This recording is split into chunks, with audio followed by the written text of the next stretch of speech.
Hi everyone and welcome back to my YouTube channel. If you're new, my name is Nomfundongwenya and I'm a first year medical student, and if you're returning, thank you very much for coming back to my channel. Today I wanted to tell you guys about how I got into medical school, because a lot of people have been asking me like how I got into medical school, my grades and all of that. So I just wanted to explain my journey to getting into medical school, because I believe that I didn't have the traditional way of getting into medical school. I matriculated in 2018, and 2019 I got emails back from all the schools that I applied to, and all the schools that I applied to for medicine did not take me. And all of the schools that didn't take me, they said that I wasn't a strong enough competitive, like my grades weren't competitive as compared to the other people that applied to medical school that year. And my grades, all my grades were above 70, but I only managed to get about 2 distinctions, if I remember correctly, for my matric year. So I had like above 70 for all my subjects, but I only got 2 distinctions. So that wasn't good enough to get into medical school that year for me. But however, I got into BSc for all the schools that I applied BSc into, because I put BSc as my second choice. My first choice was medicine and my second choice was BSc. From there, my dad told me that, you know what, this is not the end, there's other ways into getting into medicine if that's really what you want. And I said yes, that's what I want. And then he told me that I could bridge into medicine from BSc, because he also did that. My dad is a medical doctor and he did his first year BSc in UJ, and I decided to go to study my BSc at this university I'm at now, because my mom works at the university that I go to at the moment, and if I went there, we would have gotten a discount on our school fees. I think that's how it's like for majority of universities. So she was like, you know what, instead of me going far like Cape Town to do a BSc, which is not really something that I wanted to do, rather I stay like close to home and do the BSc and then do it as a bridging course. So in 2019, I was doing my first year BSc in physical science. The university that I was at, specifically for this university, they told me that if I got 6 out of 10 distinctions, because we had like 10 modules throughout the year. We had 5 modules for the first semester and 5 modules for the second semester. So in total is 10. And if I got 6 out of those 10 modules, I got distinctions, then I would be a good candidate for bridging into medicine the following year. And also having that my average was a distinction, and in varsity a distinction is 75%. So as long as I had 75% for both semesters as an average mark, then I would be a good candidate. I think it was mid-February. 2 of my friends had a farewell party to go, because they were going to go study overseas. So I went to their farewell party, and at their farewell I met another friend of mine there. I'll name him Sean, and he was telling me that he too didn't get into medicine at the universities he applied to. So he told me that he's going to go study medicine in China and that he applied there and he got accepted. I asked him like, how can I apply there? How can I apply to China for medical school? And he told me all of that. At that moment, like, I was looking at every option to do medicine, because I really wanted to do it, because I knew that if I did well my first year of BSc, I could get into medical school, but then that wasn't like a sure thing. So I asked him to give me the details of the agent that helped him to apply to China, and I applied to China.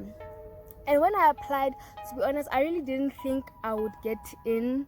I just applied just to apply, just to have like that, at least I did it, and I won't have that like, what if I didn't? What if I left an opportunity where I could have studied medicine? So I applied there, and then I think it was end of March or beginning of April, I got a letter from the agent telling me that, hey, you got accepted into a medical school in China. So then I called my parents and I told them that I got into medical school in China. Like, I didn't tell them like in the beginning when I applied that I'm going to apply, because I didn't want that. I don't know, I didn't think I would get in. I just applied to apply, and I was like, you know what, if I get in, then I'll tell them. So I told my parents, and obviously no parents, they have the suspicions. They were like skeptical about this whole China thing, because there's been some people that applied online and then it was a scam. But then I gave them the agent's number, and then they talked it out, and they like realized that no, it's not a scam, it's actually a real thing. So I was due to leave to go study around September, because that's when the curriculum in China started, in September. So then my parents decided that, you know what, just finish your first semester here, and then second semester you won't go back. So I did that, and I ended up getting, I think, 3 distinctions out of my 5 modules. I can't remember for what. I think it was July or August. I was supposed to get a letter of acceptance from my school in China, so that I could be able to apply for a Chinese visa to go to China. But it didn't arrive. And around that same time, I got in contact with one girl that was going to the same school as me in China, and she was also from South Africa. So we became friends, and we started like talking, and then like asking each other like whether our letters have arrived, or like how our process of like going to China was going. And around that same time, when my letter didn't arrive, I contacted her and I asked her, hey, did your letter arrive? And she told me that, okay, no, her letter also didn't arrive. It also got delayed. And that put me at ease, because I was like, okay, you know what, it's not only me. Maybe there's something going on at our school that caused the delay. Because that's what the agent was saying, was like, no, it's the school, don't worry, the letter is still coming. So after that, my mom was like, you know what, go back to school. And then she was like, until we get the letter and we see it right in front of us, go back to school and study. Because when we didn't while we still don't have the letter, it's like for her it was like, we don't know whether you're gonna go or what if it doesn't come or something happens, So my mom was like, you know what, just for like a plan B, just go back to school and like finish. She said go back to school until like you get the letter. At the moment, like, I really didn't want to go back to school, because I thought that it was no use, because I was like, you know what, if I go back for second semester and then the letter comes, I wasted like a month of studying where I could have like rested. But then I decided to go back to school and listen to my mom. And while I was at school, I still put like effort into my schoolwork, because I listened to what my mom said and it made sense. So I also had that thing at the back of my head, like, what if something happens and I don't end up going, because I don't have like the physical, like, I don't have physical proof that I am gonna go as of yet. All I know is that I got a message saying that I got accepted, but then there wasn't like physical proof. And then I think it was October, and the girl that was messaged me, and she's like, oh, I got my letter and I am now going to apply for my visa, and I'll be leaving. I think she said she was going to leave at around the 17th of October. I don't remember. So when I heard that she had received the letter and she was like applying for a visa, I started getting nervous, and I messaged I messaged the agent and I asked him, hey, how is my like application going? And he told me that there's still a delay and what. I started panicking, and then I messaged Sean, the guy who gave me the agent's like numbers in the beginning at the farewell party, and I asked him like, how is your like, have you gotten your letter and whatnot? And he also told me no, and that made me kind of feel better. I was like, okay, maybe it's not me, there's some delay, okay, it's cool. So then some time passed and I was starting to panic because I had already like missed majority of the semester. It was like December now and the letter had not arrived as of yet, and my friend Chanel had already been to China and she was like telling me like the stuff that they were doing, but she told me that they delayed their classes to wait for people to come, to wait for international students to come that side. So that made me feel a little bit better. I was like, okay, no, it's fine, at least they're delaying the classes. But as of December they started with their classes, and then while I was waiting for the letter at home, I started learning some Mandarin. Don't ask me to like speak Mandarin, I forgot everything I learned, but I downloaded some app to teach myself. And then it was December, I think it was a week before New Year's, the letter arrived finally, and I had to go apply for a visa. So when we went to go apply for a visa, they told us that no, this letter said that you were supposed to apply until, I think they said before the 31st of 31st of December, was it 31st of November? But then like the letter arrived, like we went there when the time on the letter, I don't know what I'm saying. On the letter they said that you are supposed to apply for a visa at a certain time frame. Like I think it was from October till December, somewhere in December. I can't remember, but then like when we arrived there, that time had already passed.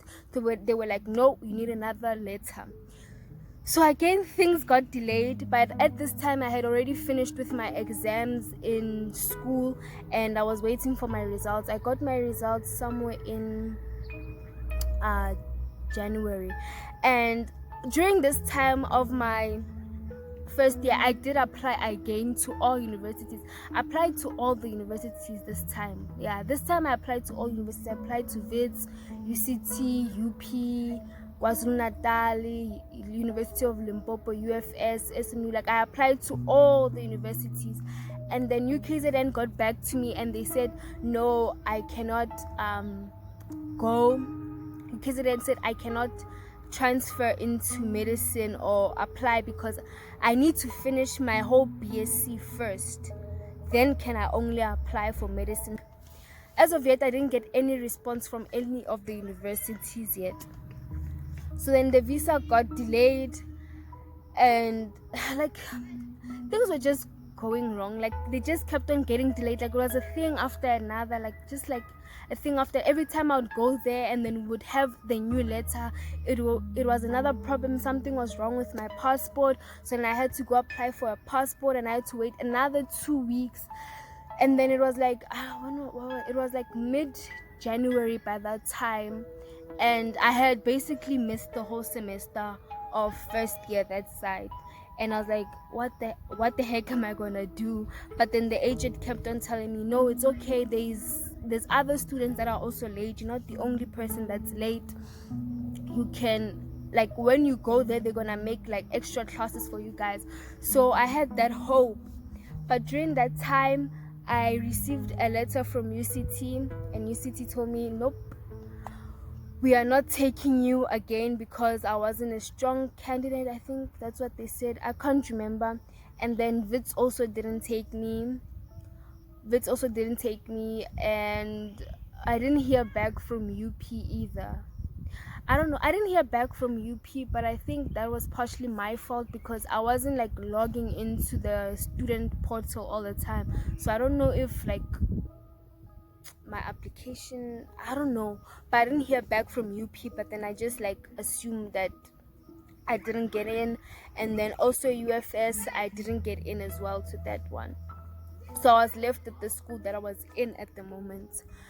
And I remember it was at night, and I had finally gotten my visa. And that night my dad was supposed to pay the next day, so I'd like book the tickets and everything the next day. And that night I got an acceptance letter from the university that I go to, that I got into medical school.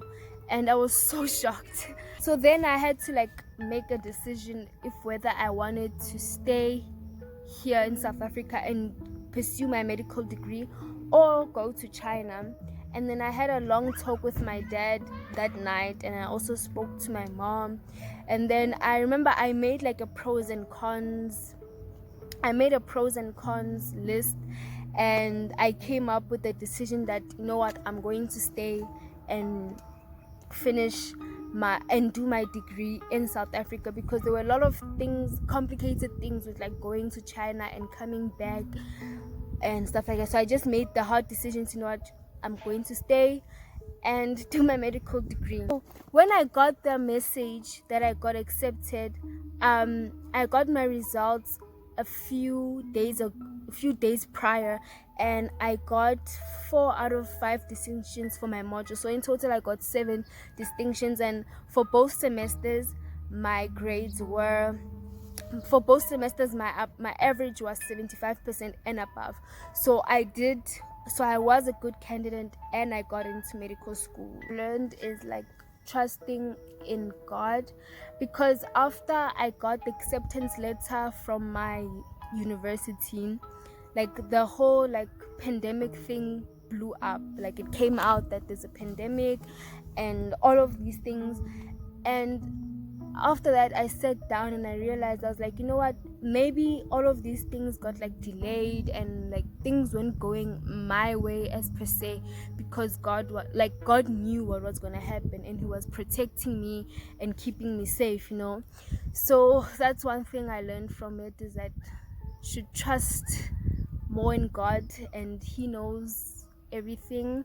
And also trust your parents, because if I didn't listen to my mom to not to go back to school, I don't know, I would still be in South Africa, honestly, because one of the girl that went to the school that I went to, she came back for holidays, and then the pandemic blew up, and now she can't go back to China because of the flights are closed and all of these things. So I would still be here, and I would have like missed basically like a whole year of first year of medicine that side in China, and learning a new language.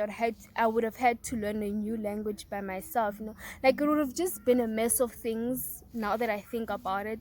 So I'm really thankful for my mom for talking some sense into me during that time and telling me, you know what, just go back to school. This is a long video, and if you made it this far, thank you very much for tuning in, and thank you for watching my video. I don't know if it made sense. I feel like I was talking all over the place, but hopefully it made sense. And I hope everyone is staying safe during these pandemic times and this quarantine time. So if you guys have any other videos you want me to film, please leave it down in the comment section below, and I will film one. Thank you for watching my YouTube video. Please give it a like, turn on the post notification, and share the video with your friends and family, or someone who might learn from this or might find this interesting. Thank you.